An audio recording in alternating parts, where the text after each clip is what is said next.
enfermedad cerebrovascular, ¿sí? Es un tema sumamente largo, vamos a tratar de avanzar todo lo máximo que podamos, ¿sí? Básicamente la enfermedad vascular cerebral, que bueno, anteriormente la denominábamos como accidente cerebrovascular, ACV, ahora es enfermedad cerebrovascular, se divide en tres tipos principales, ¿sí? El isquémico, que por mucho es el más frecuente, estamos hablando del 80%, ¿sí? El hemorrágico, que es entre el 15 y el 20%, y la trombosis venosa cerebral. ¿Sí? Tenemos esos tres tipos, estos mecanismos de producción de la enfermedad vascular cerebral. Dentro de la isquémica, dentro de este 80% de isquémica, 20% es una isquemia cerebral transitoria y un 80% un infarto cerebral per se, ¿sí? Y este infarto cerebral se puede deber por aterosclerosis de grandes vasos, enfermedad de pequeños vasos, cardioembólica, otras causas y también causas indeterminadas, ¿sí? Y la causa hemorrágica se va a dividir en dos principales, una hemorragia intraparenquimatosa o intracerebral y una hemorragia subaracnoidea, siendo la intracerebral más frecuente, ¿sí? Más adelante vamos a ver cada una, rápidamente cada una de ellas. En cuanto a la epidemiología, pues aprender cómo manejar esto es importantísimo, ¿sí? La patología neurológica representa en el mundo la primera causa de pérdida de años de vida, ¿sí? Actualmente está mucho de moda esto, ¿sí? Cuando hacemos análisis de costo de enfermedad, de ver cuántos años uno pierde por la enfermedad, ¿sí? Y las enfermedades neurológicas son las que más años de vida, pérdida de años de vida causan, ¿sí? Y es la segunda causa de muerte en el mundo, según el Global Burden Disease Study de la OMS. Y en el 2020 ha habido 7 millones de muertes, ¿sí? 3.4 millones por ACV isquémico y 3.25 por hemorragia intracerebral y 0.35 millones por hemorragia subaracnoidea en el mundo. Ya son 7 millones. En el gráfico de aquí podemos ver que las muertes han ido en descenso, ¿sí? Miren, si comparamos, por ejemplo, en lo que corresponde a nuestra zona, que es el área andina, para el año 2000 teníamos una mortalidad alrededor del 52% y actualmente está en el 33%, ¿sí? Y por más raro que nos pueda parecer, Perú está en el ranking 5 de menos mortalidad a nivel de Latinoamérica en lo que es ACV isquémico, per se. Estamos relativamente bien en eso, ¿sí? Eso es para Perú. En el 2017 se registró, solo en el 2017, un total de 10.000 casos de ACV y en el 2018 un 12.000 casos, un poco más de ACV, ¿sí?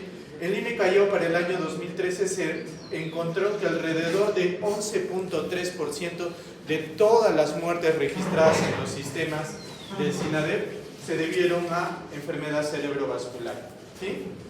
Igual podemos ver el gráfico cómo ha ido en descenso la mortalidad, la tendencia de mortalidad. Si vemos en el gráfico, por ejemplo, yéndonos a Arequipa, en el año entre 2005 y 2006, por ejemplo, la mortalidad estaba oscilando entre el 22.8 al 28.2. Estábamos en este color azul oscuro. Pero ya para el año 2014 a 2015 pasamos a tener de 17.4 a 22.8 de mortalidad, ¿sí? Pero sin embargo seguimos un poco elevados con respecto a Lima en porcentaje de mortalidad. Pero sin embargo seguimos la misma tendencia a nivel mundial y a latinoamericana, también en el Perú, de descenso de la mortalidad en general, ¿sí? Ahora, la etiología, como ya vimos, ya yendo para el ACV isquémico, básicamente vamos a tener 4 principales causas o mecanismos fisiopatológicos. Para que podamos ver un poco mejor, vamos aquí, ¿sí? Tenemos la aterotrombosis, con mucho el más frecuente, que generalmente se debe a estas 3 causas, ¿sí? Una ateroesclerosis, una disección aórtica, una displasia fibromuscular y alipohialinosis también, que es muy frecuente en ancianos sobre todo. Luego tenemos, esa es la causa aterotrombótica, que es por mucho la más frecuente, ¿no? Es el típico del paciente que tiene trombos en las arterias, un trombito se rompe este trombo se rompe y obstruye la parte periférica, ¿no? Eso es, por lejos, la causa más frecuente de ACV isquémico. Luego tenemos la cardioembólica, en la cual se forman émbolos a nivel cardíaco en ciertas patologías, como por ejemplo la fibrilación auricular, el flúter, la endocarditis, ya sea bacteriana o endocarditis no bacteriana, la valvulopatía reumática, la presencia de trombos en arterias y venas y una miocardiopatía dilatada, ¿sí? Es el segundo en frecuencia, el cardioembólico, ¿no? Es un émbolo que se produce a nivel de aurícula izquierda, pasa a ventrículo izquierdo y de ahí a la circulación a través de la aorta, ingresa por las carótidas y pues nos va a provocar un infarto cerebral, ¿sí? No muy frecuente tenemos la hipoperfusión. Generalmente cuando va a haber un infarto por hipoperfusión, como ustedes comprenderán, la hipoperfusión es global. Por tanto, la clínica de estos pacientes va a ser bilateral. ¿Sí? Va a ser bilateral, no unilateral, como es en la gran mayoría de casos. Y también tenemos estados de hipercoagulabilidad que me pueden llevar a este infarto, como por ejemplo se puede dar en patologías como drepanocitosis, policitemia vera, en la trombocitemia esencial, en la púrpura trombótica trombocitopénica, en el síndrome antifosfolipídico, en la hiperhomocisteinemia, en las enfermedades como el déficit de factor 5, proteína C y S y antitrombina 3, ¿sí? Que son alteraciones en la coagulación. Y luego, en cuanto a lo que es ACVs hemorrágicos, tenemos la hemorragia intraparenquimatosa, ¿sí? Que generalmente cuando se da a nivel de ganglios basales, tálamo y protuberancia, nos hace sospechar mucho que la causa va a ser la hipertensión arterial. ¿Sí? Cuando ustedes vean que es en esas zonas, normalmente vamos a sospechar en hipertensión arterial. Pero cuando es a nivel de lobulares, la principal causa es la angiopatía arterial amiloide. Y la angiopatía arterial amiloide es una enfermedad típicamente de ancianos. Hay depósitos de amiloide que estos van a provocar los típicos infartos lacunares que alguna vez pueden haber leído o pueden haber visto en un caso de algún paciente. O sea, son microinfartos pequeños que a veces, muchas veces pasan desapercibidos por el paciente y que es muy frecuente a medida que va avanzando la edad y ya se ha encontrado que es por depósitos de amiloide, ¿sí? Pero también puede haber hemorragia intraparenquimatosa cuando hay un traumatismo, cuando el paciente está utilizando anticoagulantes, drogas endovenosas, malformaciones arteriovenosas, tumores, disgracias, conversión. ¿Qué quiere decir conversión? Hay ACVs isquémicos, infartos, que a veces son tan grandes, tan masivos, que posteriormente se pueden transformar en hemorrágicos. O sea, inician como isquémicos, pero luego pasan a ser hemorrágicos. No es muy frecuente, pero sí vemos algunos casos. Y finalmente las vasculitis, como por ejemplo ustedes podrán recordar algunas vasculitis que me pueden predisponer a un aumento en las hemorragias intracerebrales, ¿no? Como por ejemplo la arteritis de células gigantes, que es la principal, ¿ya?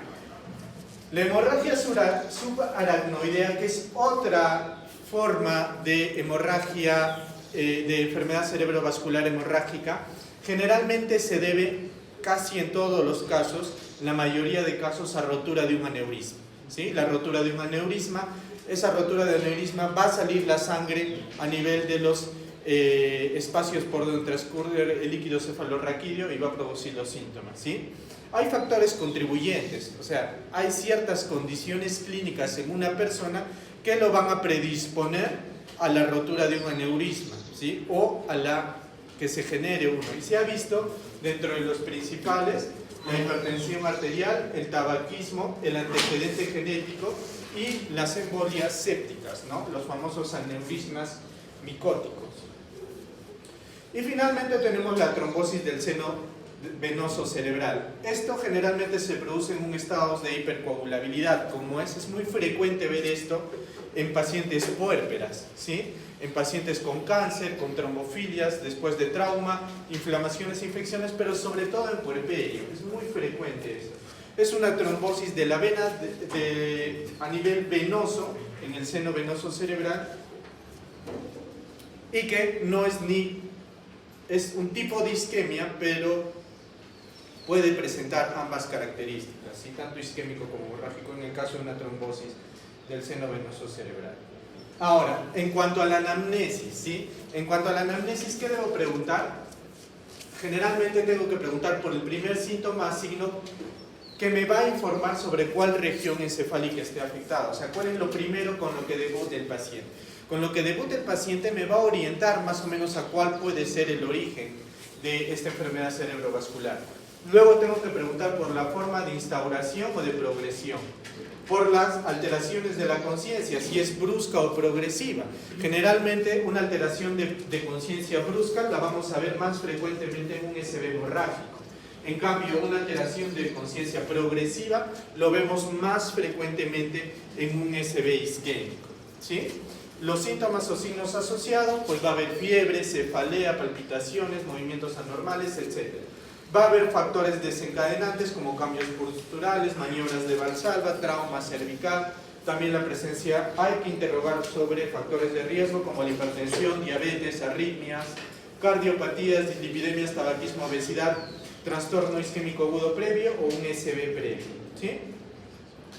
En cuanto al examen físico, lo primero que tenemos que hacer, lo que ustedes van a tener que hacer en emergencia, es el FAST, lo que denominas MAC. El FAST es una regla mnemotécnica para ayudar a detectar la enfermedad cerebrovascular. ¿Qué quiere decir FAST? F de face, ¿sí?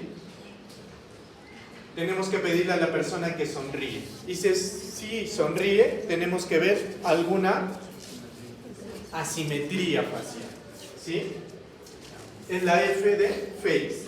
Luego tenemos el A de arm, que es, le pedimos a la persona que levante ambos brazos, ¿sí? Y nosotros vamos a evidenciar que hay la caída de alguna extremidad, ¿sí? De una extremidad. Eso también es un signo positivo. Luego el S es de speech. Hay que pedirle a la persona que repita una frase simple, ¿sí? Y al pedirle que repita una frase simple, tenemos que tratar de detectar si el paciente presenta una dificultad para hablar o su lenguaje resulta extraño. Y finalmente la T de time, que es si observa alguno de estos síntomas, tengo que llamar a una ambulancia inmediatamente o pasarlo a una unidad de manejo de pacientes con SB isquémico, ¿sí?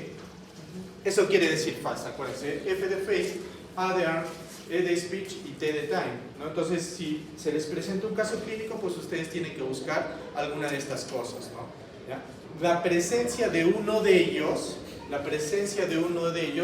ya me sugiere la posibilidad de una enfermedad cerebrovascular. Posteriormente, esto es como una prueba de screening en la primera atención, o sea, eso lo hace cualquier persona, inclusive se recomienda que esto lo aplique todas las personas, ¿no? Todas las personas, no necesariamente que tengan que ver con salud, ¿sí? Luego, una vez que yo, digamos, admito a mi paciente en emergencia, le puedo aplicar la escala de Rosier, ¿sí? Y en la escala de Rosier, que ya es un poco más compleja para desarrollo en unidades de emergencia, ¿qué tengo que evaluar? Miren, tengo que evaluar si el paciente ha perdido la conciencia o ha tenido un síncope.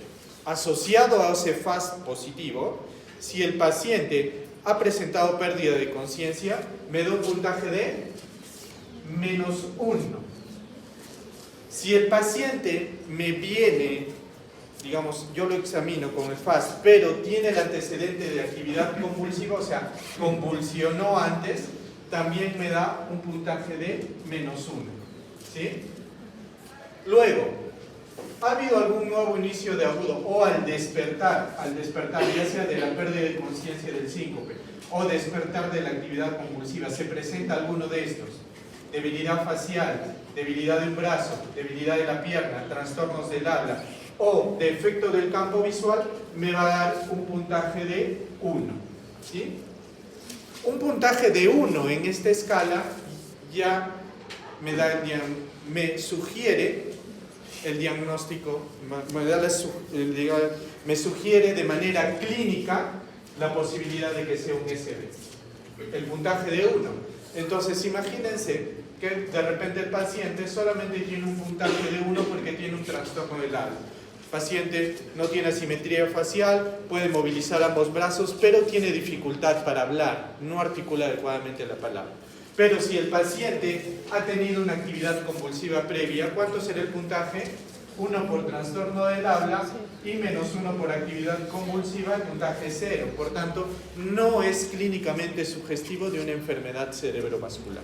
¿Por qué? Porque puedo atribuir ese trastorno del habla a un estado postictal, ¿no? A un estado postictal. Por eso es que el estado postictal, o mejor dicho, la convulsión me va a dar un puntaje de menos 1 sobre el cálculo general. Y así tenemos múltiples escalas, ¿sí? Tenemos, acá les he hecho un resumen de todas las escalas que tenemos. Cada institución determina cuál es la escala a utilizar, ¿sí?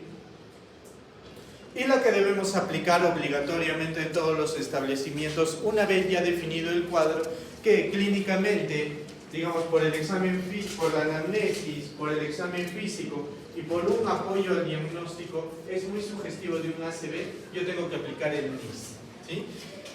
Y el NIS, chicos, tiene bastantes parámetros, ¿no? Evalúa el nivel de conciencia, evalúa la mirada conjugada, los campos visuales, si es que hay alguna simetría facial, si es que hay una paresia de extremidades, ya sea superiores o inferiores, si hay ataxia, evalúa la sensibilidad, el lenguaje, la disartria y la extinción, negligencia e inatención, ¿ya? Es un poco complejo hacer, hay que practicarlo. La verdad es que generalmente se recomienda que para estos pacientes con ACV sean manejados en una unidad de ACV. Cada hospital debe tener una unidad de ACV. Así como hay una unidad coronaria en algunos hospitales, pues debe haber una unidad de enfermedad cerebrovascular. En el Perú solamente, todo el Perú solamente 3 hospitales tienen unidad de para este tipo de pacientes, obviamente todas en Lima, ¿no? Ninguna región fuera de Lima tiene una unidad como esta. Entonces, las unidades como estas son personal que está súper capacitado para hacer esto. De hecho, la capacitación solamente para aplicar este score demora 1 año. Es gratuita por si alguien la quiere hacer y es certificada gratuitamente, ¿ya? por el NIS, pero es 1 año completo que uno tiene que hacer, solamente dedicarse a hacer esta escala, evaluarla, nada más para que vean la complejidad de la misma. Pero sin embargo, la hacemos a la medida que podemos y además con la experiencia de haber visto tantos pacientes, pues en emergencia ya la aplicamos, ¿no? Y es importante porque me va a dar un puntaje y este puntaje me determina muchas cosas, ¿sí? Si me sale un puntaje de 0, clínicamente ya puedo descartar que es un ACV, ¿sí? Si me sale un puntaje entre 0 y 4, digo que es un infarto menor, entre 5 y 15 moderado, entre 16 a 20 moderadamente severo y entre 21 y 42 es severo. Este score me evalúa varias cosas. Me evalúa la severidad del cuadro, como van a ver. Me define qué tipo de tratamiento va a ir cada paciente. Va a ser diferente el tratamiento que yo le voy a dar a un paciente con un infarto menos leve a uno severo, ¿ya? Y también me va a evaluar la prevención secundaria, ¿sí? La prevención secundaria, ¿qué quiere decir? Por ejemplo, a un paciente que me ha hecho una enfermedad cerebrovascular cardioembólica, ¿cuál es la causa más frecuente de cardioembólica? Fibrilación auricular. Se supone que el paciente con fibrilación auricular tiene que irse con anticoagulación, ¿por cuánto tiempo? Generalmente de por vida, ¿no? A no ser que sea una fibrilación auricular paroxística, tiene que irse de por vida. ¿Y cuánto tiempo después del infarto yo le inicio la anticoagulación? Es un tema de debate, ¿no? Porque puedo volverlo hemorrágico, porque si es isquémico y le doy un anticoagulante, le puedo volver hemorrágico. Entonces es importante que yo también calcule mi score de NIS, porque dependiendo del valor va a ser la cantidad de días que yo me puedo demorar para iniciar la anticoagulación. Por ejemplo, si es un menor, en 3 días yo puedo reiniciar la anticoagulación, pero si es un severo tengo que esperar 21 días después del infarto para recién iniciar anticoagulación. Entonces, como ven, sirve para varias cosas, ¿no? Para definir la severidad. Obviamente un paciente con stroke severo tiene que manejarse en UCI, ¿no? En cambio un paciente con un stroke menor puede manejarse en hospitalización común. Entonces me ayuda en muchas cosas, ¿sí? Y bueno, y las manifestaciones clínicas, los signos y síntomas en general también van a depender mucho de la parte del cerebro que va a estar afectada, ¿sí?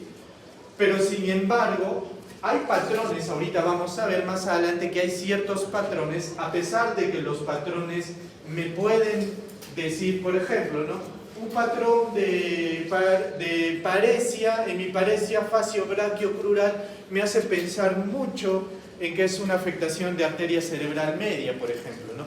Pero no necesariamente a veces, no siempre, o sea, no es una ley. Puede haber infartos de arteria cerebral media sin que haya una hemiparesia. Es raro, pero puede haber. Por eso es esto. Eso es lo que trato de decirles aquí, ¿no? La correlación a menudo es inexacta, puede ser inexacta. Los déficits pueden alcanzar su máximo varios minutos después del inicio. Generalmente, como ya les dije, el embólico tiende a ser más agudo que el aterotrombótico, ¿sí? El aterotrombótico, dentro de ya les dije, los hemorrágicos son mucho más sintomáticos, dan síntomas de manera muy hiperaguda, ¿no? Por ejemplo, una hemorragia subaracnoidea es típico en el paciente que está caminando tranquilo por la calle y de pronto siente un dolor, el peor dolor de cabeza de su vida, tan severo que se llega a desmayar, llega por emergencia y le tomas una tomografía y hay sangre a nivel de las cisternas, ¿no? Entonces una hemorragia subaracnoidea. En cambio, el aterotrombótico es un poco más lento, ¿sí? Y dentro del aterotrombótico,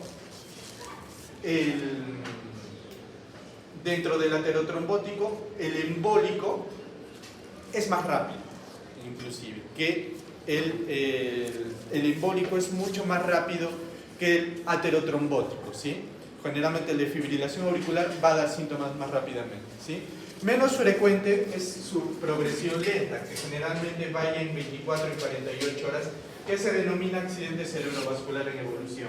Generalmente es típico en enfermedades aterotrombóticas, ¿sí?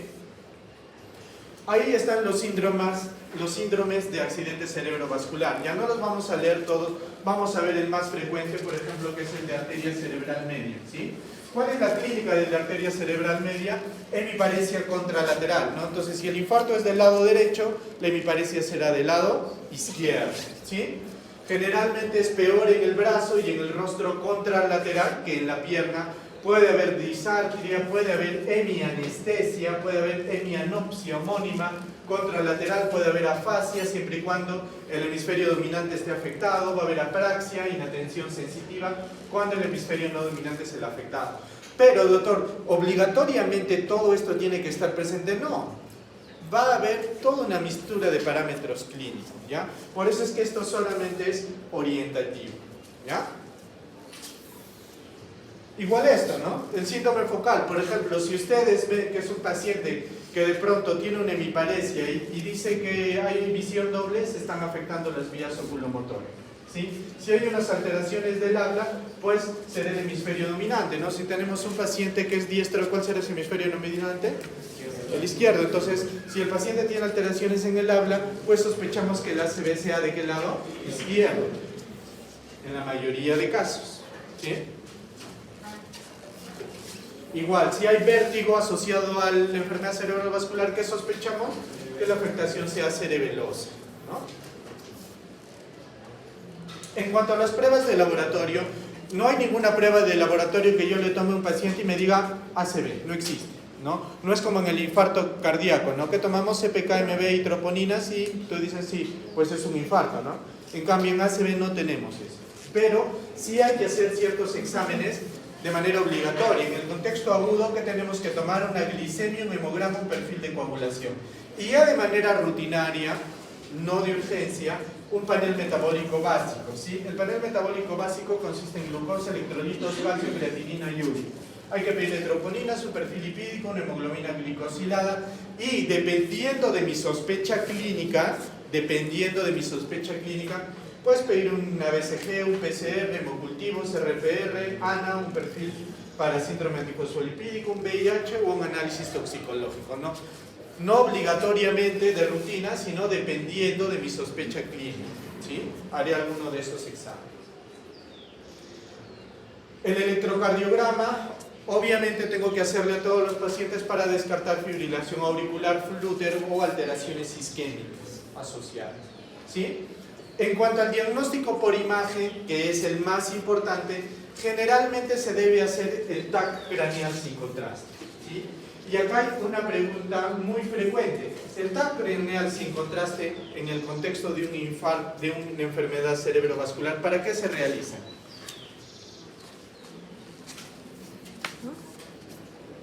La tomografía craneal sin contraste, ¿para qué se realiza? ¿Se realiza para diagnosticar un ACV isquémico? Sí, ¿no es cierto? ¿Sí o no? Sí, no. Solamente la indicación, y ojo, porque esto les pueden preguntar el próximo año en el ENAM, es para descartar la causa hemorrágica. Ese es el motivo por el cual yo pido un un TAC cerebral sin contraste de inicio, netamente para descartar la causa hemorrágica. ¿Por qué? Porque la isquémica generalmente en ataques agudos no se llega a ver. Puede haber situaciones en las cuales no se llega a ver. Otra pregunta que les pueden hacer: ¿el gol estándar para el diagnóstico de un ACV isquémico será una tomografía cerebral? No. El estándar es la resonancia, porque es la más sensible. La resonancia cerebral es por mucho más sensible cuando estamos hablando de SVs isquémicos, ¿sí? Detecta más rápidamente, ¿ya? Entonces, como les dije, la resonancia es la prueba más sensible para el diagnóstico de ACV. La angioresonancia y la flebografía son técnicas no invasivas que generalmente cuando tenemos infartos grandes, para ver grandes vasos. El Doppler carotidio es otra imagen, generalmente la debemos pedir, sobre todo en ACV de circulación anterior, para ver si no hay la presencia de trombos en circulación carotidia, ¿sí? Para ver que no hay trombos en circulación carotidia o circulación también vertebral nos puede ayudar. El ecodoppler transtorácico, generalmente para evaluar trombos intracardíacos, alteraciones valvulares o shunts que me puedan provocar una embolia, un cardioembólico, ¿sí? Por ejemplo, acá vamos a ver unas imágenes, la de la mano, la de mi mano derecha, esto es una resonancia, ¿sí? En una resonancia acá podemos ver el área de isquemia, ¿sí? Generalmente, el color hiperintenso en resonancia es isquemia, ¿ya? Pero si este mismo color así ustedes ven en una tomografía, ¿qué quiere decir? Hemorragia. Es al revés, ¿sí? Es al revés, ¿sí? Entonces aquí, por ejemplo, en esta tomografía es un signo indirecto, el signo de la cuerda. ¿Qué quiere decir el signo de la cuerda? Es una hiperdensidad de la arteria cerebral media izquierda. La ven aquí como una cuerdita media blanquita. Cuando vean eso asociado a una hipodensidad, esta es la hipodensidad, en el territorio de la arteria cerebral media izquierda, y hay diferenciación de la sustancia, pérdida de la diferenciación de la sustancia blanca y gris, estamos ante un SV isquémico, ¿sí? Y este es de la arteria cerebral media, ¿no?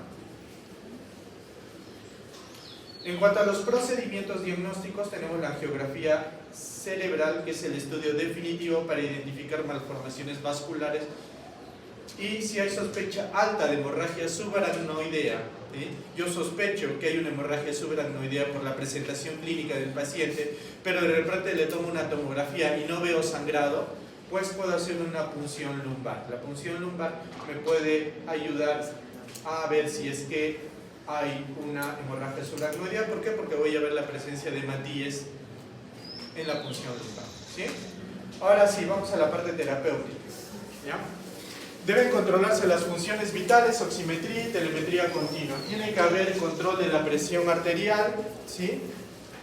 Tras los ACV isquémicos, la presión límite es 220 sobre 120, ¿sí? Si es que se presentara un valor superior a ese, hay que reducirlo, pero no mucho, sino 15% las primeras 24 horas, ¿sí? En hemorragia intracraneal hay que dar medidas de soporte, reducción de la presión arterial, elevar la cabecera al menos 15 grados. Y en hemorragia subaracnoidea va a depender de la etiología, ¿no? Como les dije, generalmente es por una rotura de un aneurisma. Entonces el grapado de ese aneurisma, si es que se rompió o si es un aneurisma gigante, colocando una espiral en la zona va a ser el tratamiento. además de medidas de soporte como son reposo, sedación, analgesia y laxantes. ¿Por qué laxantes? Porque el paciente no puede pujar, ¿sí? Porque va a aumentar la presión intracraneana y eso hace daño al paciente, ¿sí? Tenemos que mantener la euvolemia, ni la hipervolemia pasándole muchos líquidos, ni la hipovolemia. La hipertensión inducida es un tema que está muy en debate. Generalmente se recomienda cuando hay vasoespasmo o cuando el paciente vaya a tener isquemia tardía, que bueno, con el uso de imodipino esto ha reducido mucho, ¿sí? Y finalmente tratar el vasoespasmo. Más adelante vamos a ver. Ahora sí, empecemos con el tratamiento. Lo primero es los RTPA, el alteplase, ¿sí?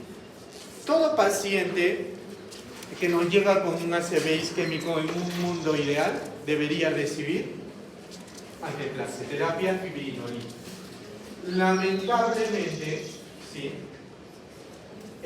Van a ver que más del 50% de pacientes llegan después del tiempo, ¿sí? Después del tiempo. Entonces, el beneficio es tiempo dependiente. Por eso el eslogan de ACV es tiempo es cerebro, ¿no? Mientras más tiempo pase del tratamiento, más pérdida neuronal vamos a tener, ¿sí?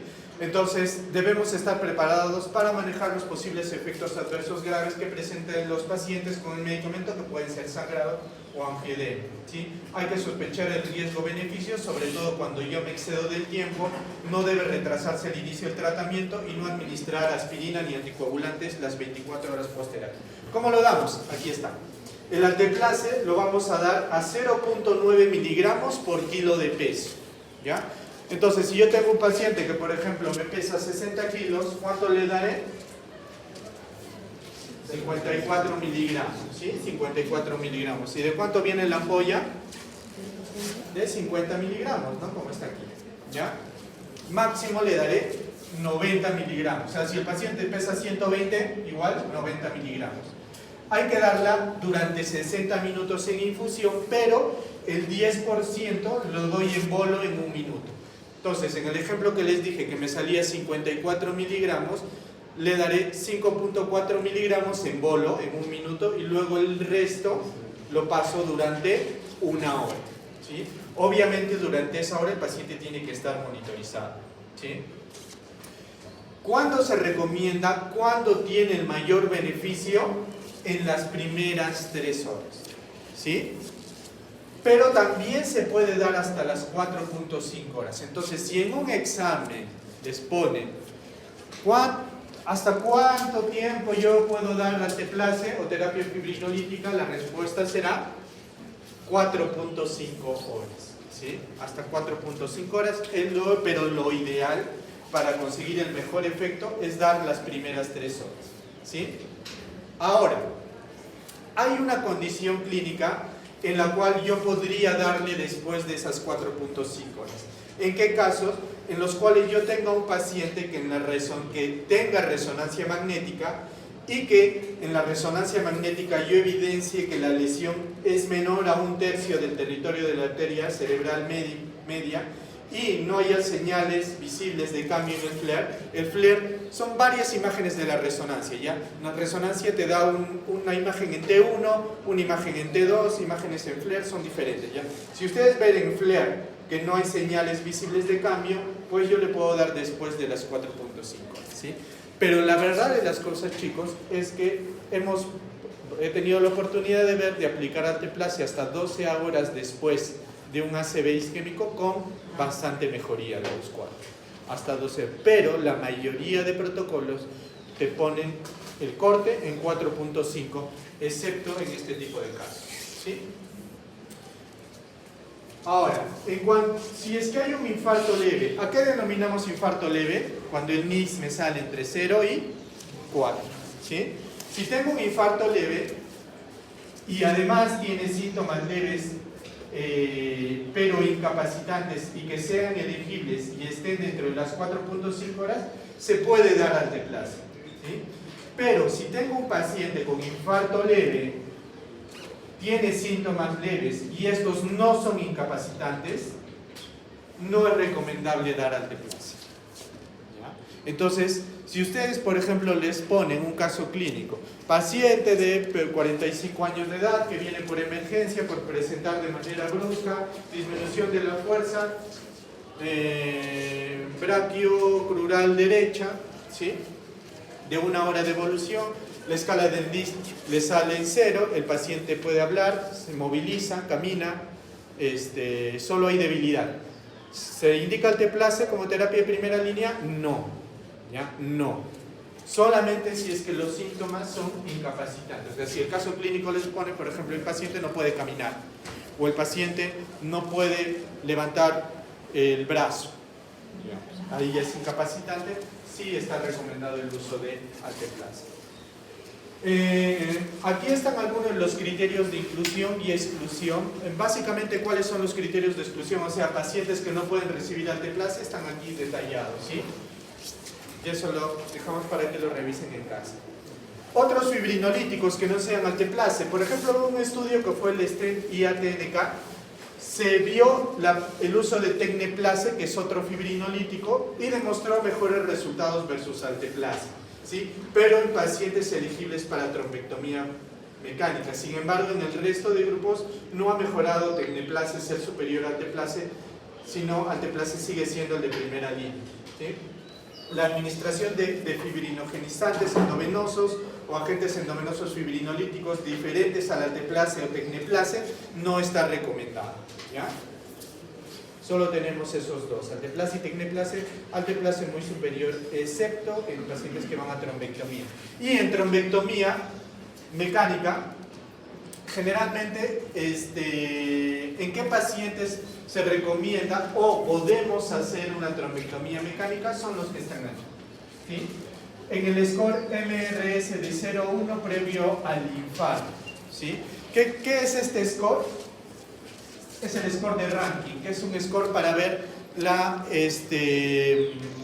independencia en las actividades diarias de un paciente. 1, eso quiere decir que que no es muy dependiente, entre 0 y 1. Entonces me piden que sea eso.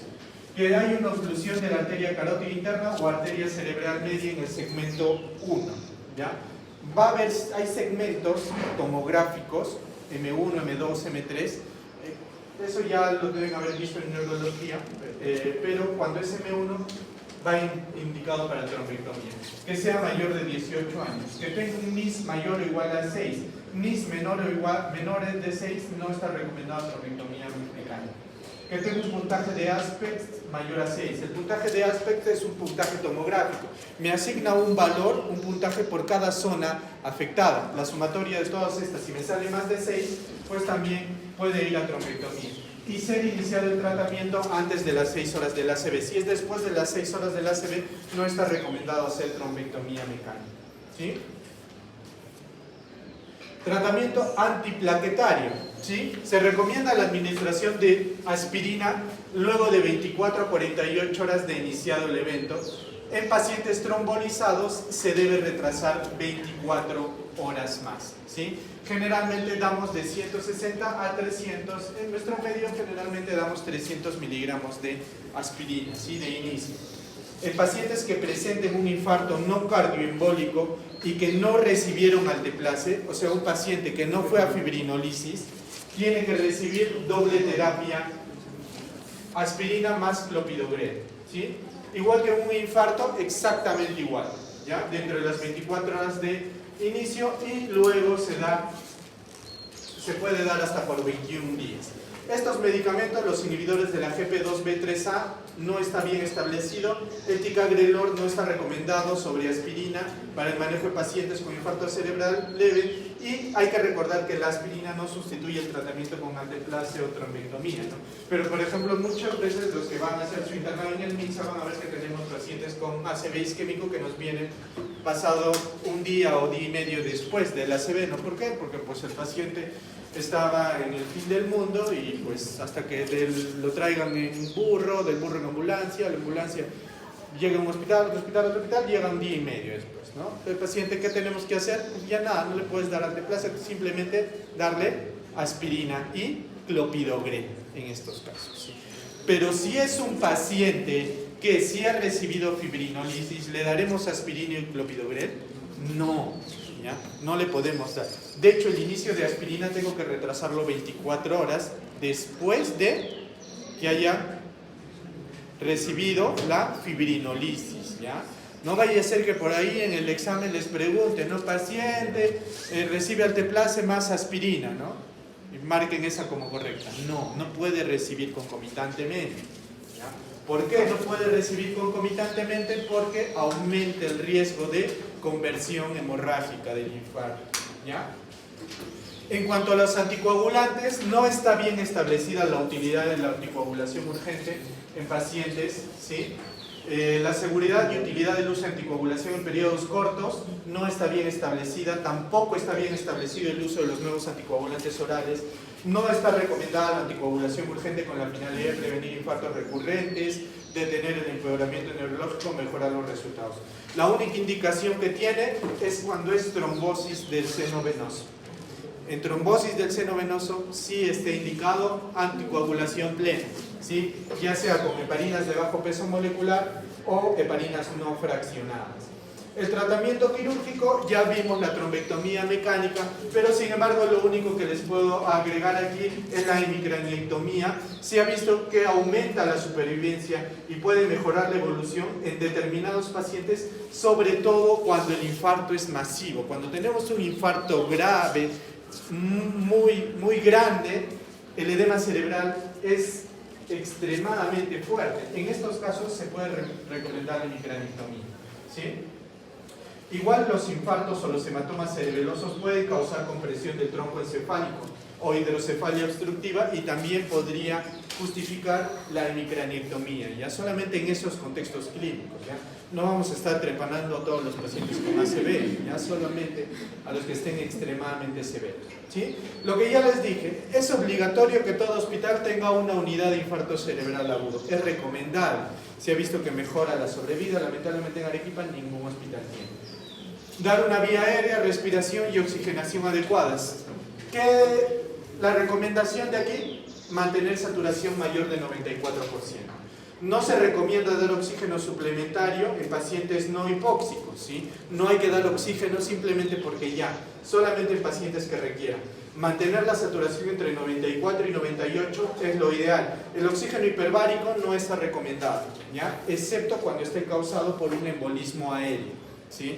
En el caso de pacientes en buzos con la enfermedad por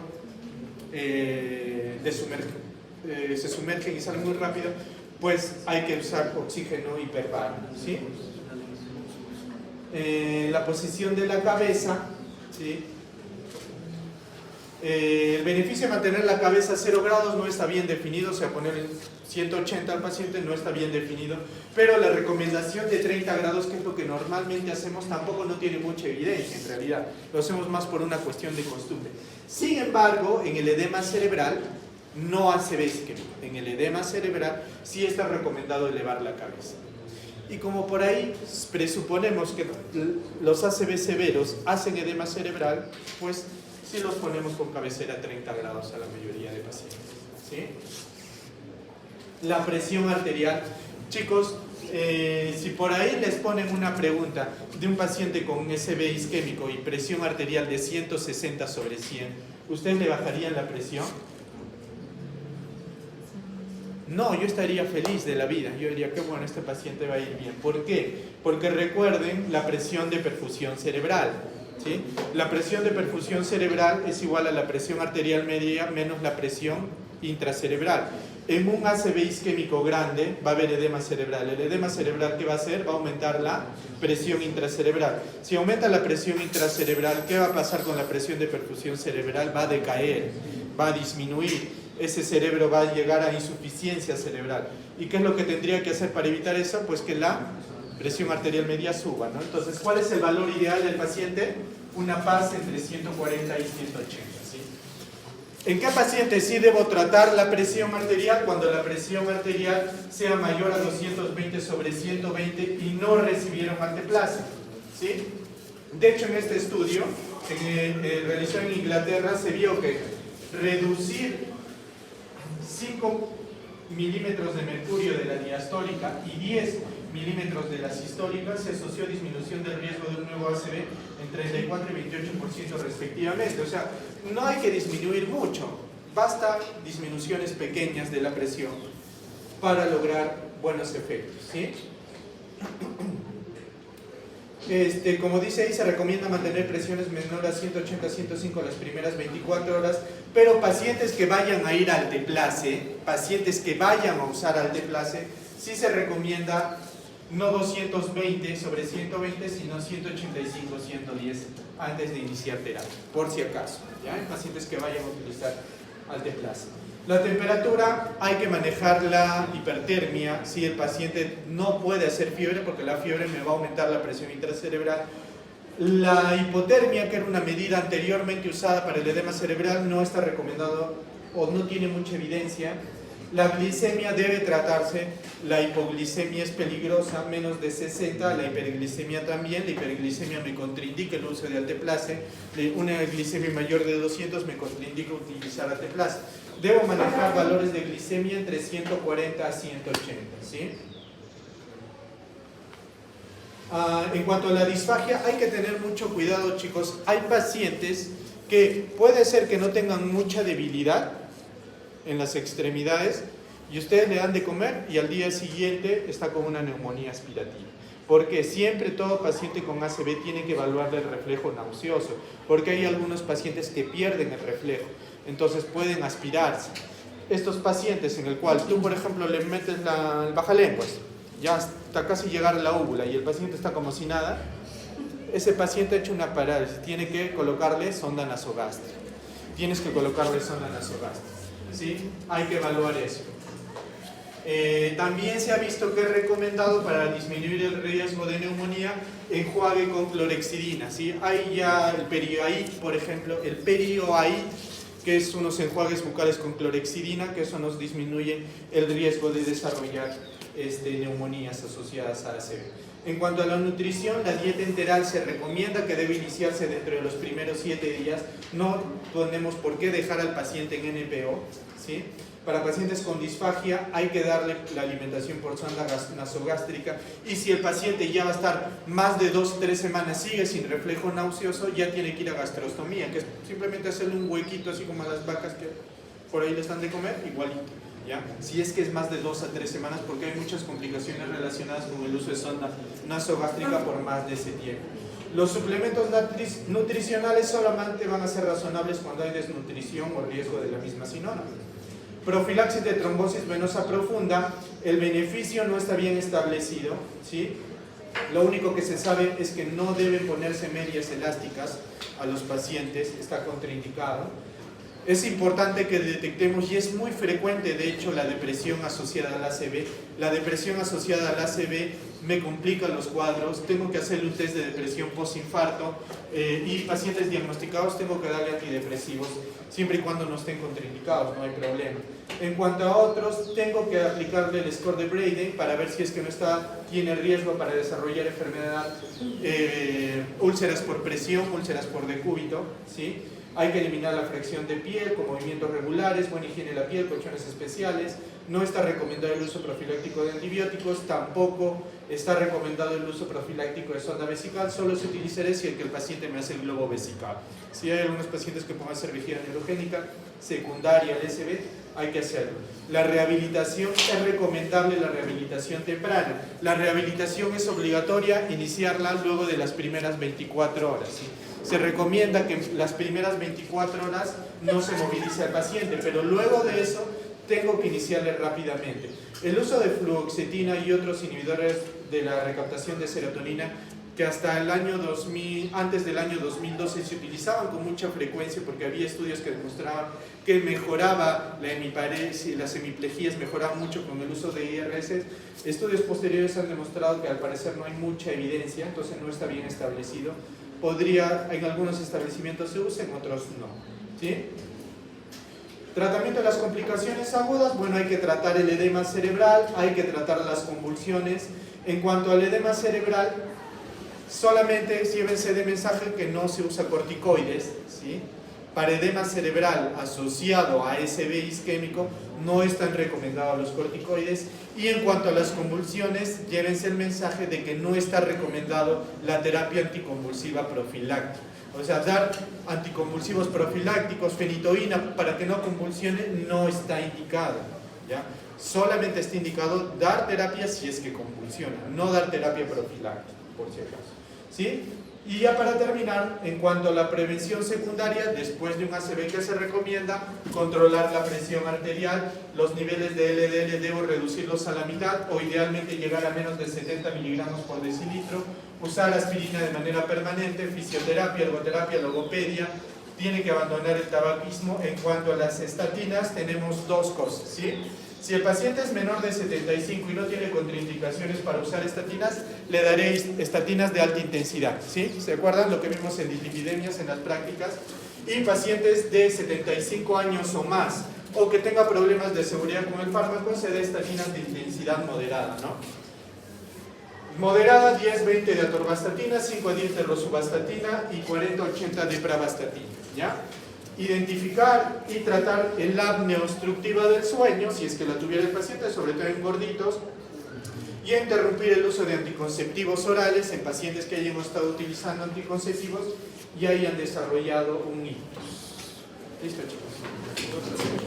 Si no hubiera tiempo, digamos 4 horas y media cerca, ¿qué se prioriza de frente del tratamiento farmacológico? Primero el ataque, porque si es el tratamiento, la hará peor, Ya, mira, antes de iniciar el alteplase, obligatoriamente tienes que tener un ataque. Aunque no haya tiempo, digamos. Aunque no haya tiempo.